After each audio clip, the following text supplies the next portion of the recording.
Hello divine souls, आप कैसे हो। मुझे उम्मीद है मेरे प्यारे प्यारे साधक जो मेरी सोल फैमिली है, हम एक फैमिली हैं जो लोग मेरे साथ जुड़ते हैं। एक फैमिली तो हमें जो वो मिलती है जिसमें हमारा जन्म होता है। एक फैमिली आप हो क्योंकि परमपिता परमात्मा की ऊर्जा के द्वारा हम जुड़ते हैं। वैसे देखा जाए पूरी जो सृष्टि है हम सब एक हैं।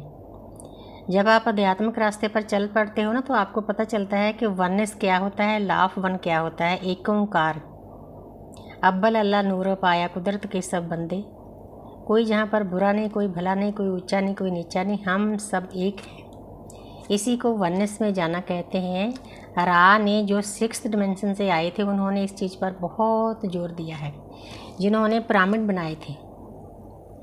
तो आज का मेरा टॉपिक है कि कर्मों का आईना क्या होता है। तो हमारे कर्म जो हम लाइफ व्यतीत करते हैं, पूरी लाइफ में हम 3 प्रकार के कर्म जमा करते हैं: शारीरिक, मानसिक, आर्थिक। शारीरिक कर्म वो होते हैं जो हम क्रिया करते हैं, एक्शन लेते हैं, अपनी लाइफ में कुछ भी काम करते हैं जाने अनजाने, जहाँ जानबूझकर किसी को मानसिक पीड़ा देते हैं।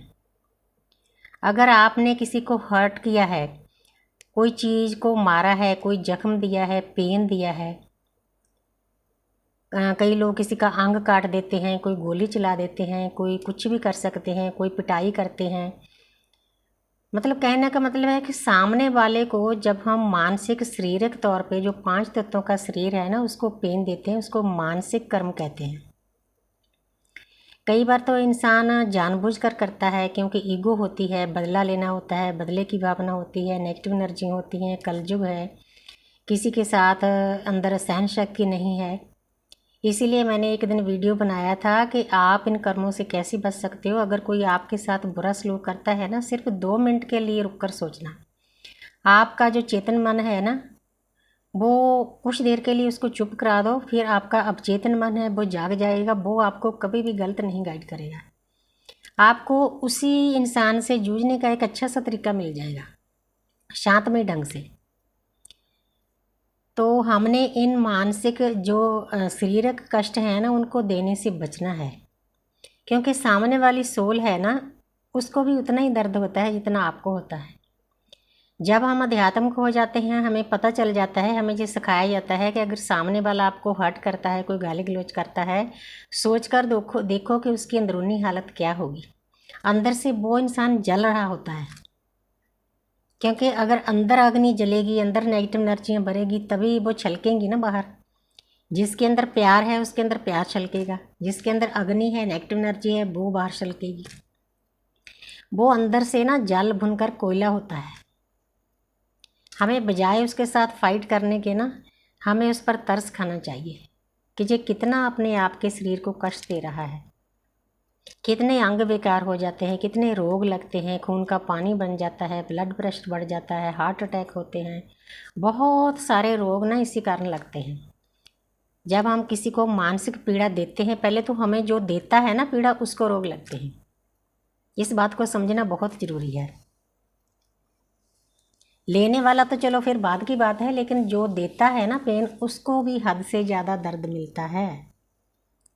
ये बात हमें नहीं पता होती। हम सोचते हैं कि हमने इसको गाली गलौज कर दिया, मार दिया, हल्के हो गए। इसी को नेगेटिव एनर्जी कहते हैं, नेगेटिव अटैक कहते हैं। इनसे हमने बचना है। इसीलिए आज के बाद किसी को भी शारीरिक पीड़ा नहीं देनी है। चाहे हमारे जो रेखी गुरु हैं ना, हमारे स्वित्री मैम, वो हमें यहाँ तक सिखाते हैं कि हमने किसी पत्थर को, ईंट को, बर्तन को भी नहीं पटकना, क्योंकि हम सब ऊर्जा हैं, उसमें भी आत्मा है। इस बात को समझना होगा। हम भी कभी वो थे, करोड़ों सालों के बाद हम बनते बनते इंसान बने हैं, पहले हम वही थे। अब जो देखो ये मैंने नग पहने हुए हैं। जब मैंने पहले पॉडकास्ट दिया था ना, कई लोगों ने क्रिटिसाइज किया कि नग पहन रखे हैं।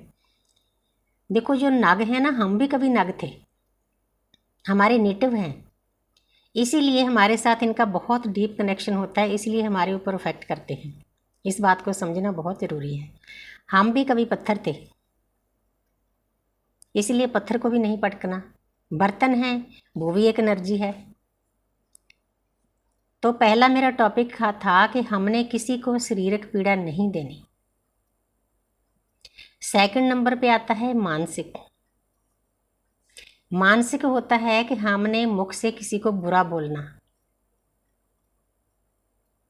नेगेटिव शब्द उसके लिए उच्चारण करना, कोई गाली गलौज करना, कोई ताना मेना देना। जो भी आप करते हो ना, चाहे सामने वाला है चाहे आप है, उसकी रिकॉर्डिंग हर पल चलती है। वो वापस आपके पास लौटकर आएंगे ही आएंगे, इस बात को समझना बहुत ज़रूरी है। अगर आपने किसी को शारीरिक पीड़ा दी है, थोड़ा सा मैं अपने ऊपर एग्जाम्पल देकर बताती हूँ, शायद आपको जल्दी समझ में आ जाए। फर्ज करो कि मैं अपने हिसाब से बताती हूँ।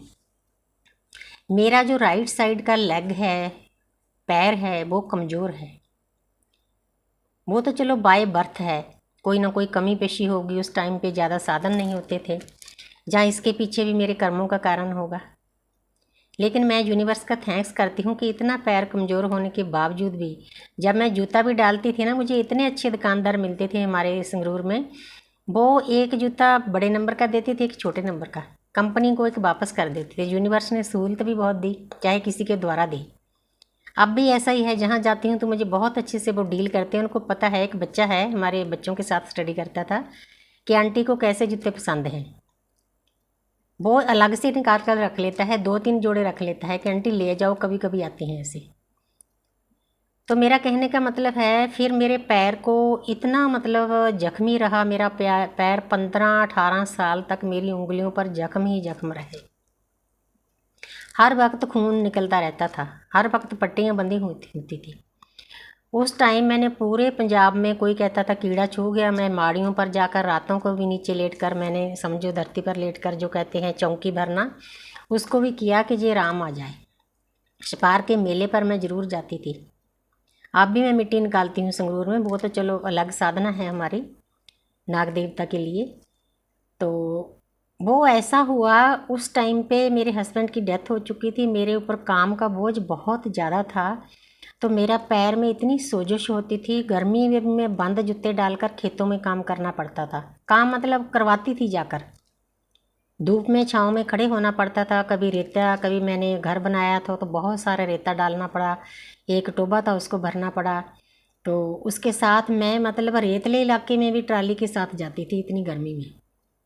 रोज़ एक दर्द की गोली खाती थी, रोज़ एक पट्टी बांधती थी मेरे पैर पर, 3 उंगलियों पर पट्टियाँ बांधी जाती थी। इतना पेन, इतना दर्द, लेकिन फिर भी काम नहीं रुका, क्योंकि बच्चे पालने थे। अब बच्चे तो कह देते हैं कि माँ बाप ने क्या किया, हमारे लिए क्या किया, एक लफ्ज़ में भी सारा मिट्टी कर देते हैं, इसी को कल जो कहते हैं।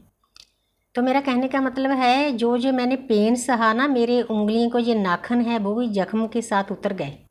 3 उंगलियों के मेरे नाखून नहीं हैं। वो बेचारी ऐसे है जैसे कोई बीमार इंसान होता है।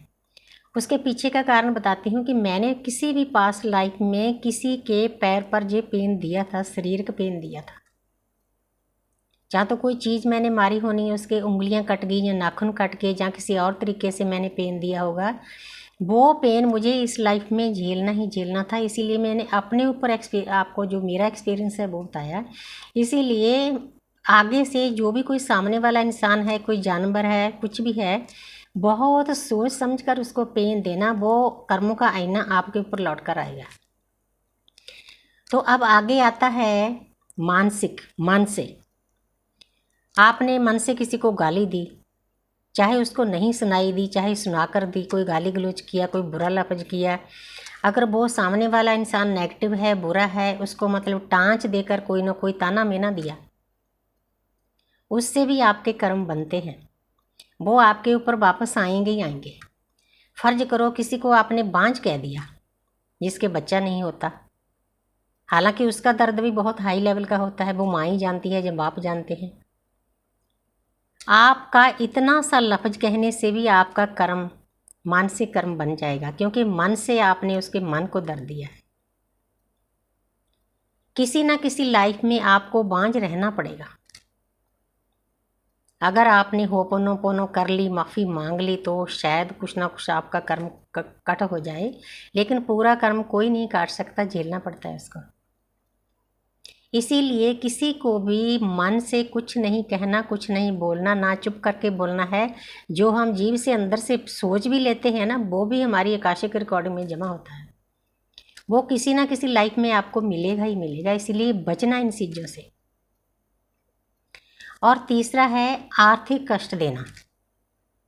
फर्ज करो आपने किसी से पैसा लिया है, आपको ज़रूरत थी, सामने वाले ने दे दी, चाहे वो ब्याज पे लिया है चाहे वैसे लिया है। अगर आपने जो वादा किया था टाइम पर नहीं लौटाया, तो आपका एक बैड कर्मा आपके संचित कर्मों में ऐड हो जाएगा। अगर तो इसी जन्म में आपने किसी न किसी टाइम चुका दिया, फिर तो चलो फिर भी बहुत कम है। अगर कई जन्म बीत गए, पता नहीं परमात्मा ने किस टाइम पे आपको एक पैकेज दे देना है कि मेरे बच्चे मृत्युलोक में जाना है, इस परिवार के साथ आपने कर्म कटना है। हो सकता उसमें से वो हो जहाँ उससे आगे वाले जन्म में काटना पड़े।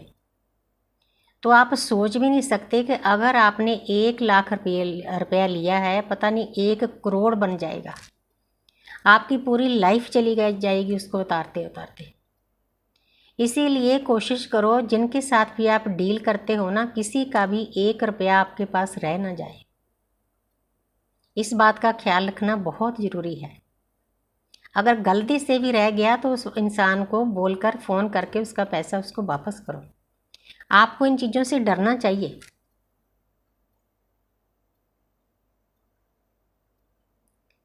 मैं आपको एक एग्जांपल बताती हूँ, आपको शायद इस एग्जांपल से जल्दी समझ आए। मेरे एक रिश्तेदार हैं, उन्होंने शादी नहीं की, किसी परिवार के साथ उन्होंने अपना बिजनेस शुरू किया, अपना ना शादी की ना बच्चा पैदा किया, पूरी लाइफ उस परिवार के लिए इतना स्ट्रगल किया, अब भी कर रहे हैं।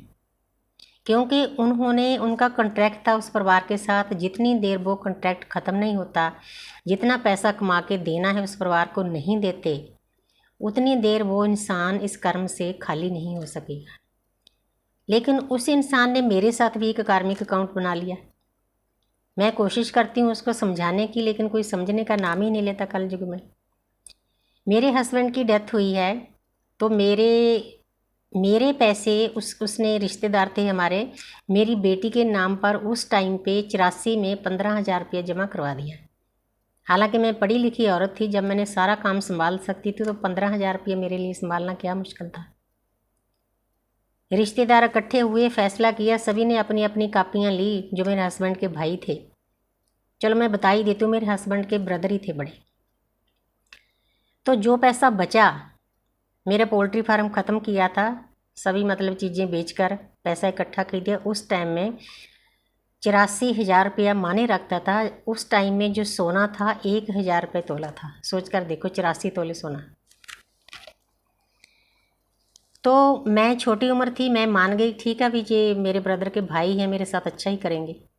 लेकिन उस पर्सन को 4-5 साल मैंने अपने ब्रदर को भी भेजा उसके पास कि मेरा पैसा मुझे वापस दे दो। जब वो मेरे साथ लड़ाई झगड़ा करने लगे, बुरा भला बोलने लगे, बहुत खुश हुआ मेरे साथ। अगर बताने लगूँ तो 1 महीना लग जाएगा। लेकिन अब मैंने उस पर्सन को एक दिन फ़ोन किया, जब मेरे दिमाग के में आया कि ये पर्सन अब अपने कर्म काट रहा है एक फैमिली के साथ। जो मेरी बच्ची का, इसने छोटी सी बच्ची 3.5 साल की, उसके भाई की बच्ची है, उसका पैसा 15,000 रुपया अब तो 12-13 लाख बनता है अगर बैंक के हिसाब से हो। उसने बोला था बैंक में जमा करवाऊँगा। मेरी बेटी की शादी भी होगी, 20 साल हो गए, लेकिन उसने 1 रुपया तक नहीं दिया। मैंने उसको मैसेज भी भेजा कि आप जो कर्म काट रहे हो ना, ऐसा ही आपका एक कर्मा और बन जाएगा। इसीलिए आपने आर्थिक कर्मा बनाने से भी बचना है। हम देखो बोल ही सकते हैं जब हमारे हाथ में कुछ है नहीं। मतलब मुझे अपने लिए दुख नहीं होता, चलो मेरे तो काम परमात्मा ने सभी कर दिए, बहुत अच्छी से शादियाँ भी होगी, मेरे बच्चों के घर बार कोठी बंगला सब बन गया, मेरा बुढ़ापा भी अच्छे से गुजर रहा है, किसी चीज़ की कमी नहीं। लेकिन उसके लिए मुझे तरस आता है कि ये पूरा एक जन्म और लगाएगा, लेकिन सामने वाले नहीं मानते, अज्ञानी होते हैं, उनके चेतन और अवचेतन मन में पर्दा पड़ा होता है। इसीलिए मैं सभी को बेनती करती हूँ कि जो भी आप लाइफ में काम करते हो ना, आपकी कोई काम करने वाली है, बाई है, नौकर है, चाकर है, इन चीज़ों का बहुत ख्याल रखना है। कर्मों का आईना का मतलब है जो आप कर रहे हो ना, सामने ब्रह्मांड का जो आईना है ना, वो सब देख रहा है, वो आपके ऊपर वापस लौटेगा ही लौटेगा, चाहे इस जन्म में लौटे चाहे किसी और जन्म में। हजारों ही जन्म में इंसान इन कारणों के कारण ही कार्मिक अकाउंट हम खाली कर लेते हैं ढेर सारे। मैंने भी किए होंगे, मैं भी तो 5 तत्वों का ही शरीर हूँ। लेकिन अब इस जन्म में जितना भी मैं सोचती हूँ कि मैंने लोगों का भला किया है, सेवा की है, कोशिश की है कि किसी गरीब को 2 पैसा ज़्यादा ही दूँ। ये मेरी मदर और मेरी मदर इन लॉ ने, उनकी शिक्षा है। वो बहुत दाने पुण्य करती थी। अब मैं उनका भी शुक्रिया अदा करती हूँ कि कोई ना कोई आपको गाइड करने वाले था, कोई ना कोई प्योर सोल आपके आसपास थी। तो आपने हर पल जो भी काम करते हो ना, चाहे कोई आपके सामने पेड़ है, पौधा है, पक्षी है, जानवर है, इंसान है, गरीब है, अमीर है, किसी के साथ न्यू कर्मा का अकाउंट नहीं खोलना है। शारीरिक, मानसिक, आर्थिक, ये मेन है तीनों। अगर आपने किसी से प्यार कर लिया, उसके साथ आपने वादा किया कि मैं पूरी लाइफ निभाऊंगा, आपने बीच में छोड़ दिया, पता नहीं वो किस जन्म में आपको पूरा करना पड़ेगा, क्योंकि आपने एक आत्मा का दिल दिखाया है। सामने वाली आत्मा पवित्र है, प्योर है। आपने उसको, कारण चाहे कोई भी हो, पूरी उम्र का वादा करके आपने उसको धोखा दिया है। अगर आपसे किसी ने प्यार किया है, आपने उस प्यार को नहीं समझा, चाहे आपकी मजबूरी ला लो, चाहे आपको उसकी ज़रूरत नहीं थी, चाहे आपको वो इंसान अच्छा नहीं लगता था, उसके साथ भी आपका कार्मिक अकाउंट शुरू हो जाएगा। अगर आप इससे खाली होना चाहते हो ना, मैं जिसको भी प्रेयर देती हूँ उसमें मैं होपोनोपोनो ज़रूर डालती हूँ। पहले तो मैं डालती हूँ पूरे मतलब सभी आत्माओं के लिए, इस लाइफ की जो पास्ट लाइफ की है, उनके लिए 3 लाइनें बोलनी होती है। I am sorry, please forgive me, thank you so much, I love you very much. ये आत्मिक तौर पे हीलिंग करती है। कहने को ये छोटे छोटे लफ्ज़ हैं, लेकिन इनकी रिज़ल्ट बहुत बड़े हैं। बहुत सारे साधकों ने मेरे से ये प्रेयर ली। कईयों के हस्बैंड दुख दे रहे थे, कईयों की वाइफ दुखी कर रही थी, कईयों के नेबर्स दुखी कर रहे थे। उनका जो कार्मिक अकाउंट है ना, बहुत हद तक खाली हो गया है। अगर कोई स्पेसिफिक पर्सन है, उसके साथ आपका कर्मा है, आपको लगता है कि ये पर्सन आपको नजायज़ तंग कर रहा है, नजायज़ कोई नहीं करता, हम करके आए होते हैं, क्योंकि पूरा ब्रह्मांड हमें मिरर करता है, वही हमें मिलता है। इसीलिए आप होपोनोपोनो कर सकते हो। अगर नहीं पता चलता, आप मुझसे प्रेयर ले सकते हो, सुनने मात्र से आपके कार्मिक अकाउंट खाली हो जाएंगे। सामने वाला भी हल्का हो जाएगा, आप भी अंदर से हल्के हो जाओगे। आत्मिक लेवल पे ये चीज़ें बहुत अच्छे से होती हैं, हमें किसी को बताने की ज़रूरत नहीं होती। तो इसीलिए सभी साधकों को बेनती है कि कोई भी अपनी लाइफ में काम करते हो ना, कोशिश करो किसी के शरीर को कष्ट नहीं देना, मन से किसी को बुरा कहना नहीं, बोलना नहीं, और आर्थिक तौर पे भी किसी को हर्ट नहीं करना। लेन देन